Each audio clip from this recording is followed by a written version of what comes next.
ओम विघ्नेश्वराय वरदाय सुभद्राय लंबोदराय सकलाय जगदिताय नागाननाय श्रुतिजज्ञ विनुताय गौरचिताय गणनाथ नमोनमस्ते भक्ता विनाशनम गणेश्वराय सर्वेश्वराय शिवाय सुरेश्वराय विद्याधराय विकटाय नवामनाय भक्त प्रसन्न वरदाय नमो नमस्ते।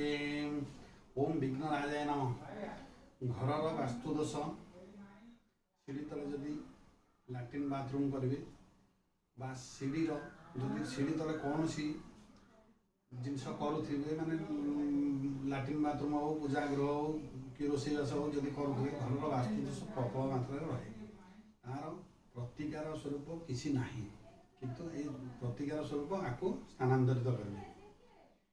घर आगे कौन सी देवादेवी फटो रखु ना घर मध्य आगे विघ्न विनाश गणेशंकर विघ्नेश्वर गणेशंकर फटोटी रखिले घर मध्य आगे निश्चित घर वास्तुदोष काटे। घर आगे कौन सी देवादेवी फटो रही जदि रखिए कलश रखिपारे ऐरावत हाथी रखिपारे गो बछा धेनु गोरु क्षीर पीऊ बाछुरी से फटो रखिपारे मयूर रखिपारे ये जिनस को घर आगे रखिले अत्यंत शुभ फल दब।